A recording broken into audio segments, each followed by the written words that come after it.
And good afternoon and good morning, depending on where you are in the world. We'd like to first welcome people watching on Facebook Live for this broadcast, and also for people watching the recorded version on this for YouTube, Rumble, and also for Daily Motion. What I'm going to be doing today is I'm going to be doing a series on IT education as it relates to networking and other aspects. Even though networking, this own field is quite wide ranged as it is. I'm going to talk about something that's people using more commonly as time goes on. Is fiber optic.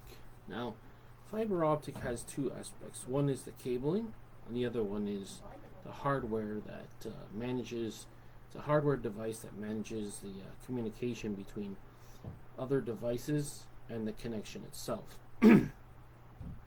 So, essentially, it is the gateway between the outside and the inside. So, what we basically have is you have the gateway, which is going to be the modem, and you have the router, which all the devices will connect to, either wirelessly or with a networking cable of, let's say in this case, it would be 5E or greater. That's the networking cable type. So, what I'm going to talk about today is I'm going to talk about fiber internet, whether it needs a modem and how it works.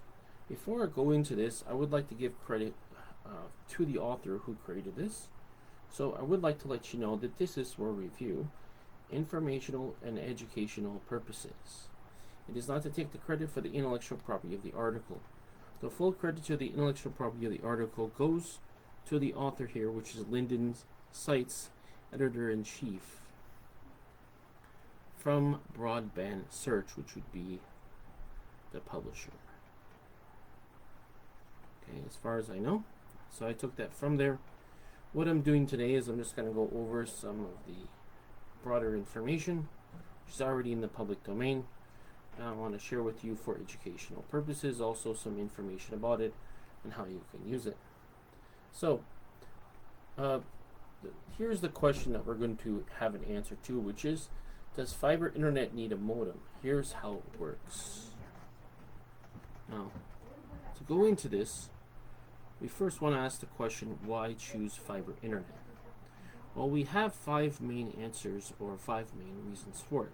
Number 1, fiber is weatherproof. Fiber uses lightweight, durable, and non-flammable materials that are susceptible to that are less susceptible to corrosion and other environmental factors.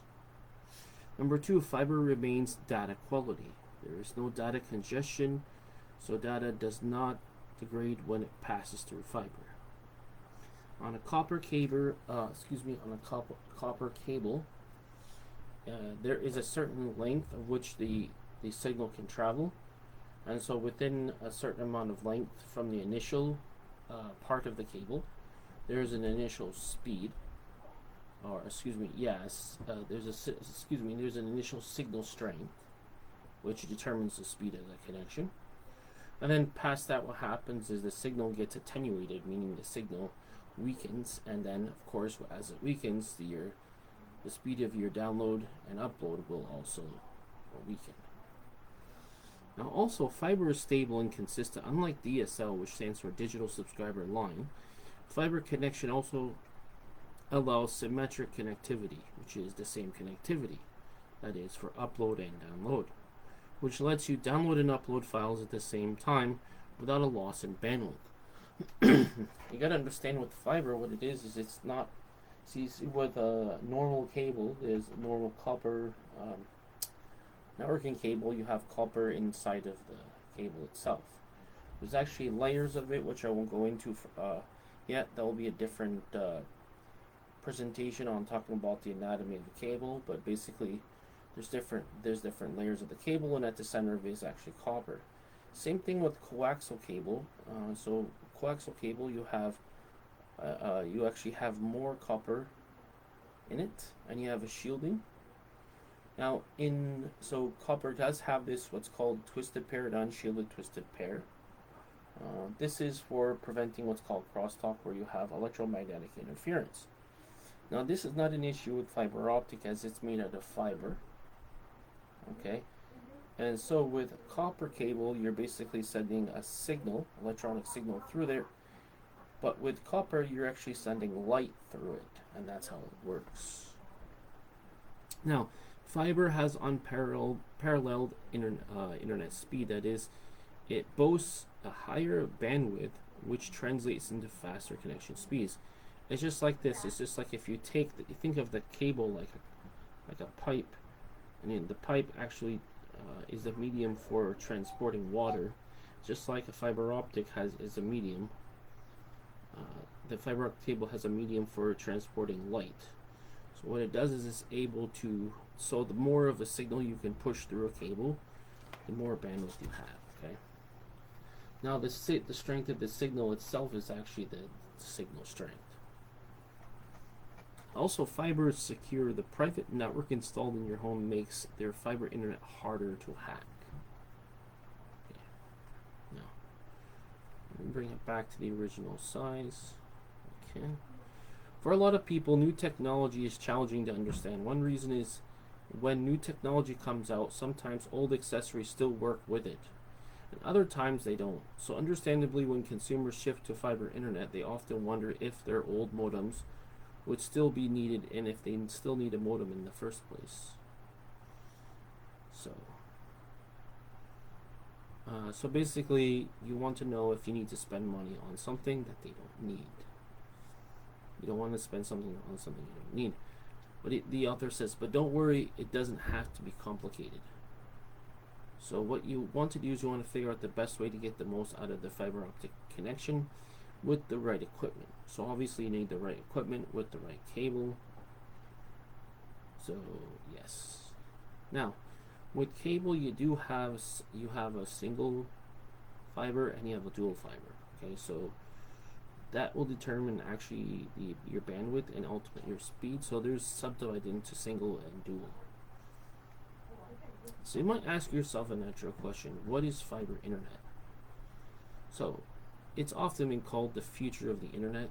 Fiber internet is the quickest high-speed connection that exists using optical fibers instead of copper cables. Now, with the cable itself, you do have what's called a jacket, which is the outer part, and it does have protective layers towards the inner part of it. So that's what it is. Now, with speeds of 1000 megabits per second and handle multiple online activities at little to no lag time, making it perfect for streaming services. So if you want to know what 1000 megabits is, what you need to understand is that when you convert it to so you can use bits or bytes for download speed, but from a user end, you usually use bytes.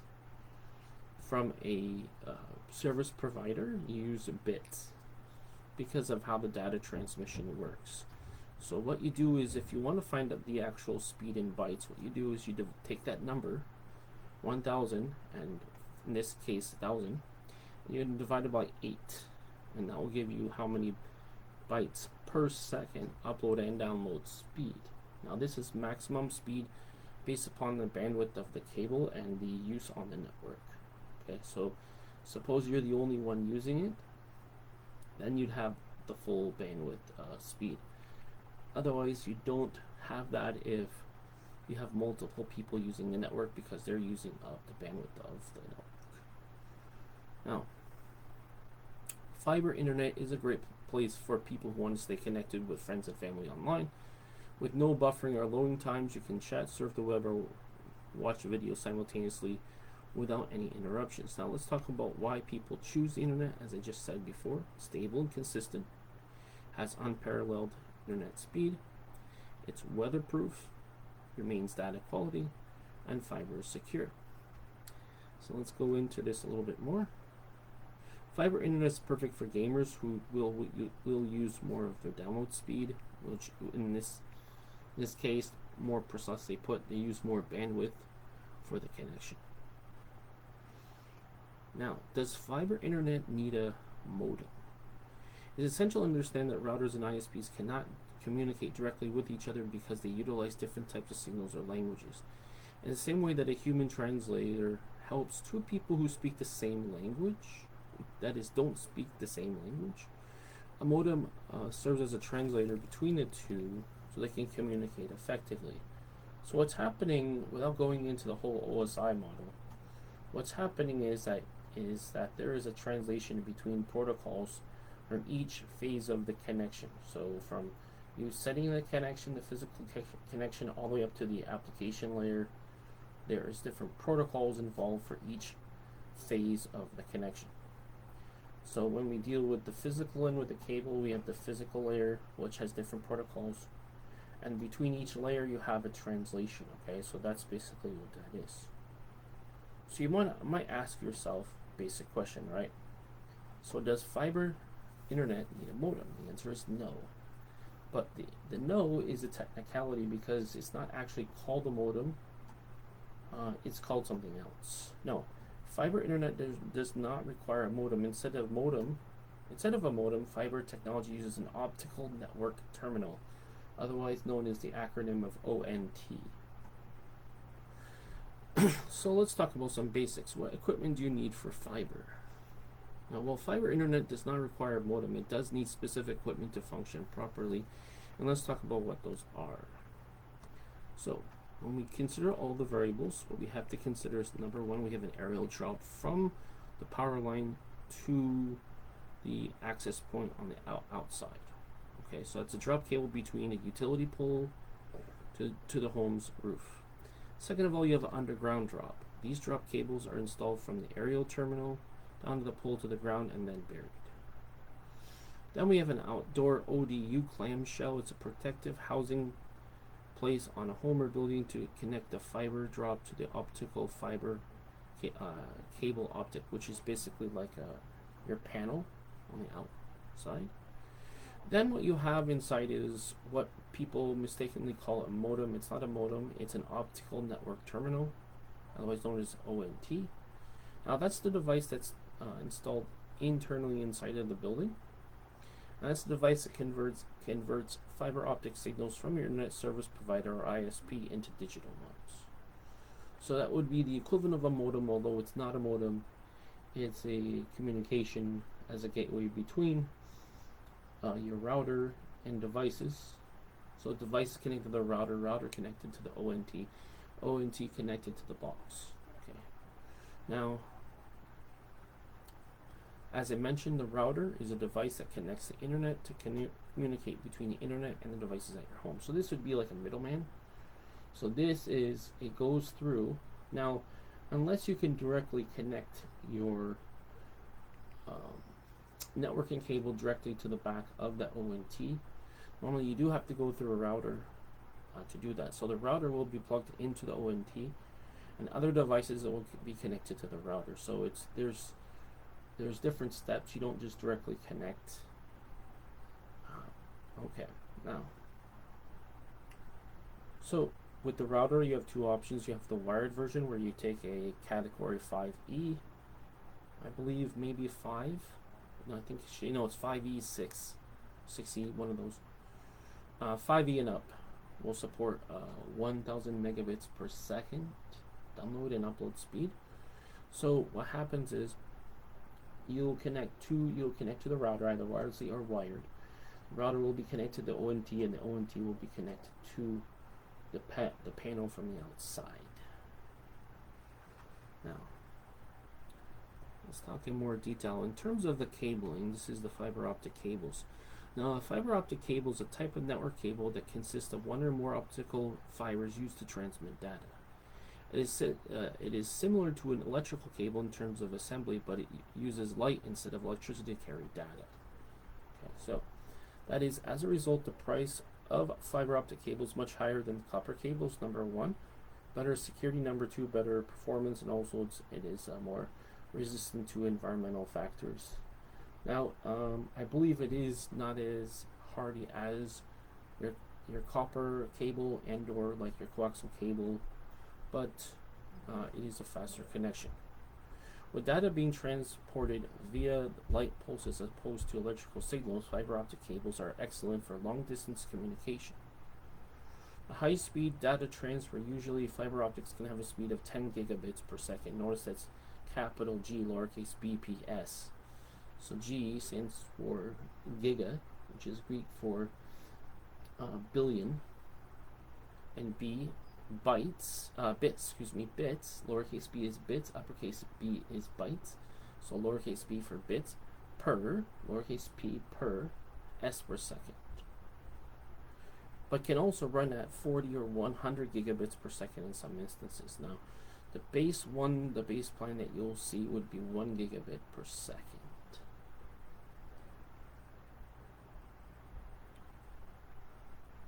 Keep in mind as a side note that if you do have a connection of 2 gigabytes all the way to 100 gigabytes, it's going to require for the connection coming in from the ONT to the router to your computer, that actual networking cable that's connected to the router will have to support the higher speeds, otherwise you will not be able to do it, and it'll basically just default to whatever it would normally be at its maximum. Okay, so even if your ONT is more than 1, but your cable only supports 1, then that's all you're going to get is 1. Okay. Now, many people use fiber optic cables because they're less likely to experience interference. With the internet being such a big part of our lives, why wouldn't you have a support system that can handle larger capacities? A fiber cable can carry much more network bandwidth than a copper cable or similar thickness. Now remember that they work differently. One sends electrical signal, the other one sends a light signal. Okay, this is different. And the measurement of the connection is also different. Okay, so for a fiber optic, it's measured in terms of pulses, but for a cable connection, it's measured in terms of electrical signals, technically electrons. More often than not, ISPs are in charge of procuring and installing fiber optic equipment.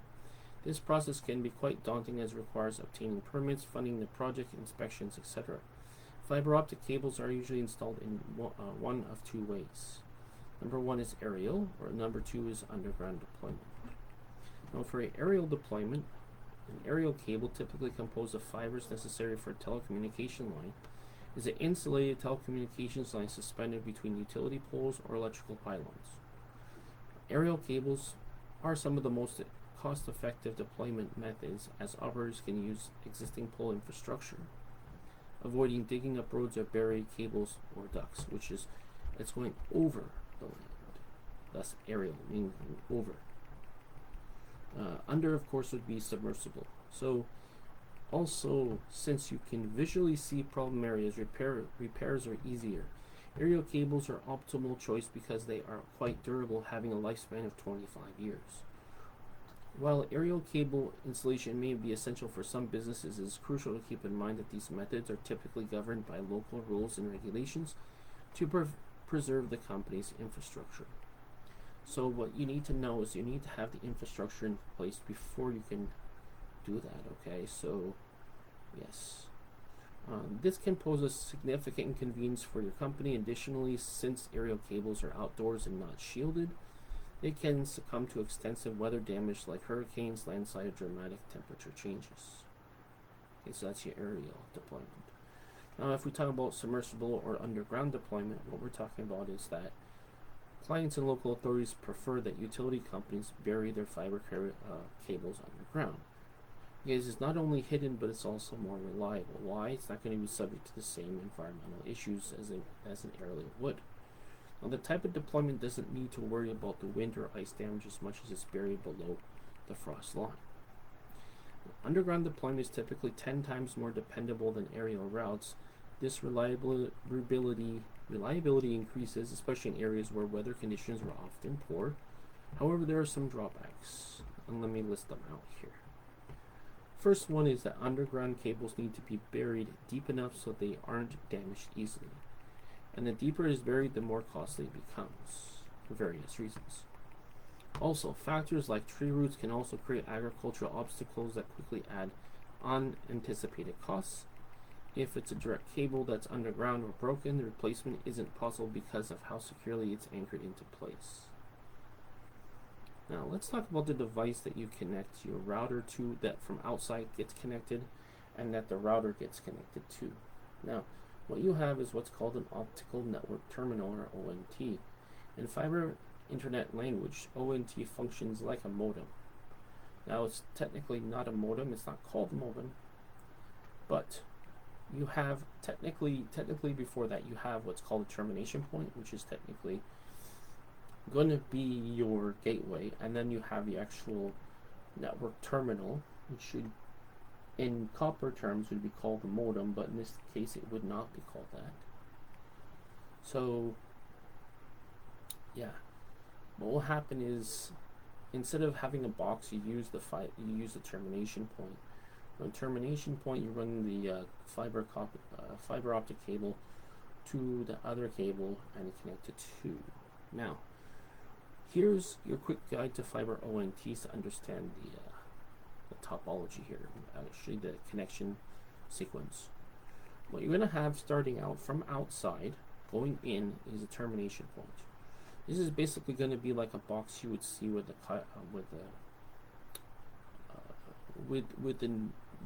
like, for example, when you have internet that's of let's say coaxial cable, they use a box where they connect through that way. But with fiber optic, use something different. They use a termination point, as is shown here in the picture. Then you have a cable, so you have a cable that's run from the fiber, from the termination point fiber, and you use optical cable to connect to the optical network terminal. Now what you're going to have is, you're going to have a cable running from the fiber to the optical network terminal, and from the optical network terminal you're going to have a cable that's running to a network cable, which is going to be separate from the optical fiber cable, that's going to be run to your router. Now what you're going to want to do for both the optical network terminal and the routers, you both need to, of course, have them plugged in so you have a reliable source of power. Now your termination point will be powered by the optical cable that is connected to a cable that has power, okay, which is outside. So we have to differentiate the outside from the inside. Now keep in mind that ONT is the bridge. We have the gateway, which is what's connected from the inside to the outside, and then we have the inside going from between the fiber termination point to the router is the bridge. So it acts like a bridge, or it will communicate those two signals. Okay, that's a bridge. From what you'd hear in old networking topology, bridge is something that communicates protocols in between different types of networks, but in this case it would communicate a different type of signal. Now ONT is a bridge that provides fiber optic internet to end users. More specifically, it takes high-speed incoming optical signals through infrared light rays and translates them into electrical signals. Now that electrical signal it's translating is through the network cable. So inside the ONT there is something that sends it through the network cable to the router, which that the router can get the information from the ONT. So it'll translate into electrical signals to your device, such as smartphones, laptops. So anything basically from the router that's either wireless or wired, it will translate that. Okay. Now those are two different types of connections that you have going to the router, but you can get the idea. So as it puts it here, in layman's terms, it acts as a modem for broadband fiber to premises connections. That is from outside to inside. Okay. The fiber from outside going to inside to premise. Those are FTTP connections. An ONT is typically placed in a secure box to prevent exposure from electronics and connections to outside elements. That is your termination point. Furthermore, electricity powering your main supply is located in the facility's exterior wall. Okay, that's your termination point. To ensure against damage from lightning strikes, you must adopt precautions with the equipment stored with the ONT. So that will be the connection between the termination point and the ONT, such as snapping off the local wire, member and tapping it safely inside the device. While most homes equipped with coax cables require to use a cable modem or router, keep in mind that fiber optics necessitate both expensive installation and additional devices such as ONT and specialized router to fully function. Here's a tip that the author mentions. Most people don't know this, but you can get more out of your fiber internet connection by following a few simple tips. First, keep your ONT away from busy areas to prevent anyone from accidentally bumping into it. Okay? So you want to put, you basically, if it's going to be on a table, you want the table against the wall so it doesn't fall off. Second, keep it close to your power socket, which would be close to the wall where you have it plugged in, or you can also have a situation where you can have it plugged into the power strip, in which the power strip's connected to the power socket. Now, with the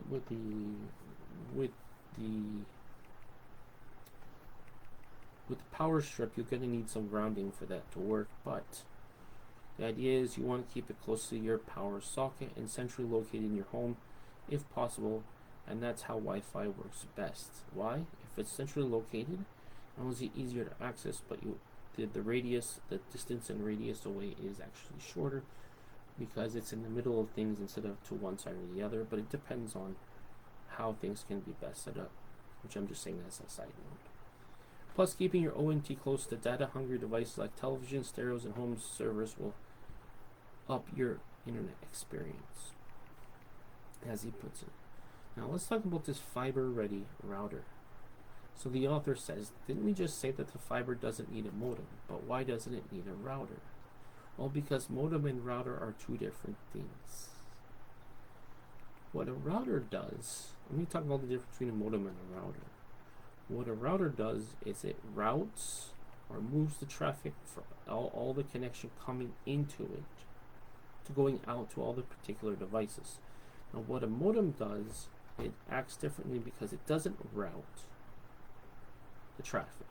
What it does is it takes the signal and translates it to the router in which that it can be read by the devices. Okay, so those are two different things. So basically, one you could say in basically in off terms, you could basically say one is a translator and the other one is a distributor. Okay, so that's basically what that is. So as I said, the modem connects your home to the internet, while the router creates the network inside of your house. So yes, it takes all the signals that comes in, translates it to electrical signal to the router, in which you can access through your devices. Now, let me show you a picture of this router. Here's kind of a layman's question: is do you want to rent or buy a router? Now, I recommend, actually, personally, I think it's better to buy it, but there is an option to rent it. So now, here's the thing with the router. If the present router you have cannot support the speeds of what the ONT has coming in, then you're going to need a fiber optic ready router.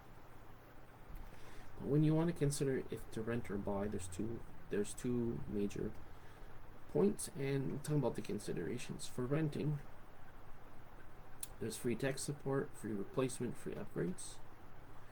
There might be a monthly lease, higher overall expense over time, accessible by your provider router, and possibly older hardware that you need to buy.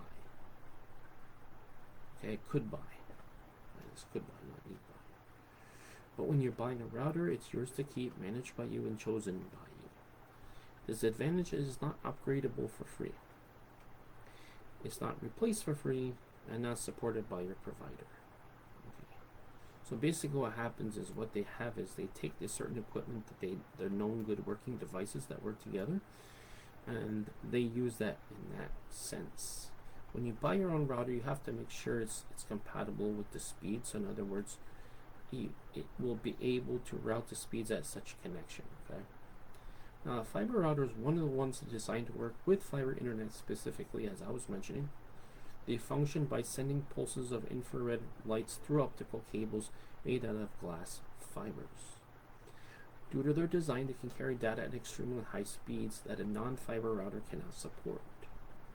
Furthermore, if your home is equipped with fiber optic technology, when you need a fiber router to manage it wirelessly, you can readily rent a fiber-ready router from your ISP or purchase one yourself. However, if you buy your router, you can select and keep the device as you want, as long as it's compatible with your internet service provider connection. Otherwise, it won't support the speed, and you won't get the speed of the upload and download speed that you normally get with fiber. You can also upgrade as needed to manage your devices, not your internet provider. Another plus is that buying a fiber-ready router also saves you money each month.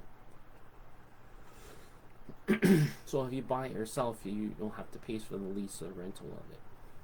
Although you may want to pay more, although you have to pay more monthly, renting a fiber-ready router from your ISP is another option. This has the added benefits of free installation and tech support, as well as replacement in case of a failure. Without any other extra cost on your part. Remember that you'll be paying for the service long term, so it's important to weigh the convenience is worth the price tag. Additionally, this hardware offered by your ISP may not be as good as what's available in the open market. Now, this will depend upon what your needs are. This is weighted according to what your needs are. So if your needs are just 1 gigabit per second or 1,000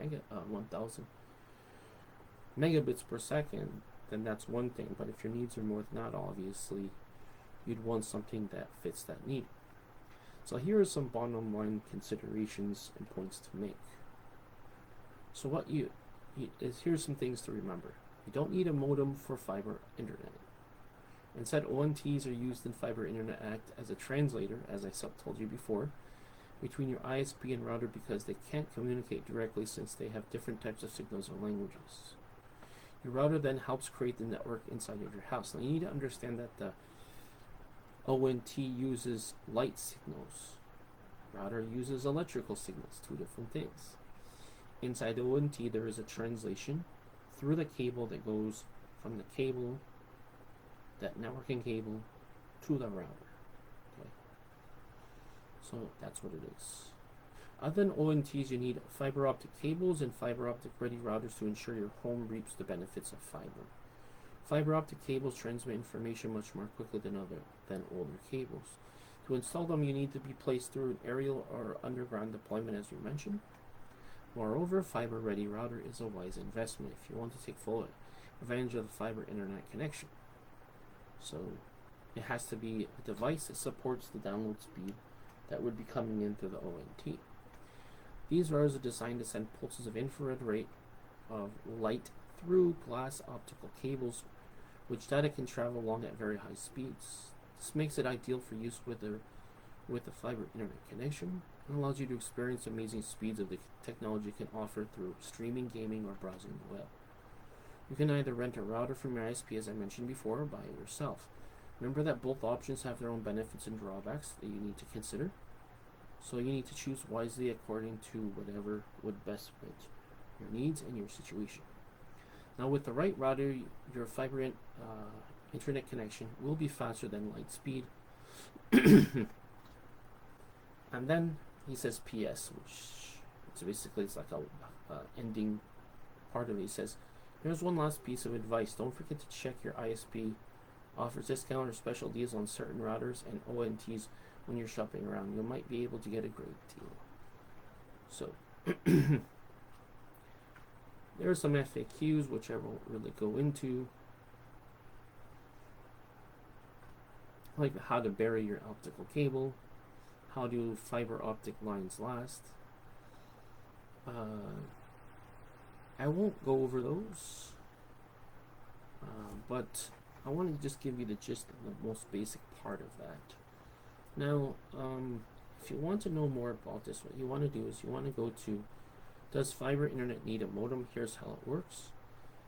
With the publisher of Broadband Search and the author being Lyndon Seitz, editor-in-chief. And this is from April 18th of last year. Okay, so if you'd like to learn more about that, you can certainly do. Notice he does have extra links in his table of contents that mentions everything here from the article. And the only thing I'm not bringing up is the FAQ because it's not really necessary for what we're doing. the first step you want to do is understand how things work before you try to figure out the more complex. So you start with how do I use it? Then how does it work? Then how do I install it? How do I use it? How do I use it? How do I install it? How does it work? And then what is the external? So you have the internal and then you have the external. The external is from the service provider's point of view. That's their responsibility. And the internal is from the end user's responsibility. But pretty much when it's set up, it's pretty much you don't have to do anything with it. Just make sure everything's connected. Don't make sure it doesn't get unplugged or anything. And there's no damage or anything. Just normal. Set it in. As they say, set it in. Forget it.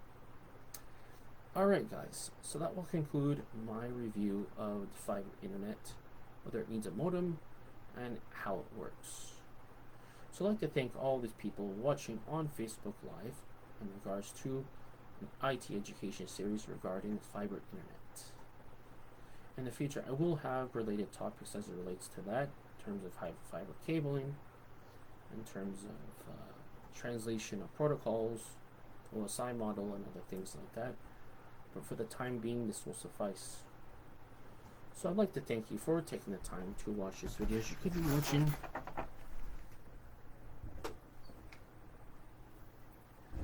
any other IT education video or anything regarding fiber optic cabling and network technology and hardware that's related to it. So I do appreciate that, especially because there is lots of other providers of educational providers like Cisco and other people on social media that have quite a bit of knowledge about how this works, even down to the more technical aspects, the finer and technical aspects. So I do appreciate that. What I'd like you to do at this point, I'd like you to please click the thumbs up for people watching this live on Facebook. Also, for people watching this record on Facebook, please click the thumbs up. People watching the recorded version on YouTube, Rumble, and Daily Motion, what I'd like you to do is please click like on the video. That way I'll be pushing the algorithm and more people will be able to view it and enjoy it. If you haven't already, please click the subscribe button. That way I'll have access to all the content on this channel, as I certainly do have a variety of content on this channel for you to view and enjoy. Also, if you haven't already, please click the bell button. That way you'll be notified of all my future videos. That way, when a new video of mine comes out, you won't miss it, because you'll be notified accordingly by your social media channel, whether it's Rumble, whether it's YouTube or Daily Motion. And also, I will be in the future scheduling times for these broadcasts. I haven't figured that out quite yet, but I will in the near future. So, I'd like to wish you a great day wherever you are in the world. Take care, and I'll certainly talk to you next time. Bye for now.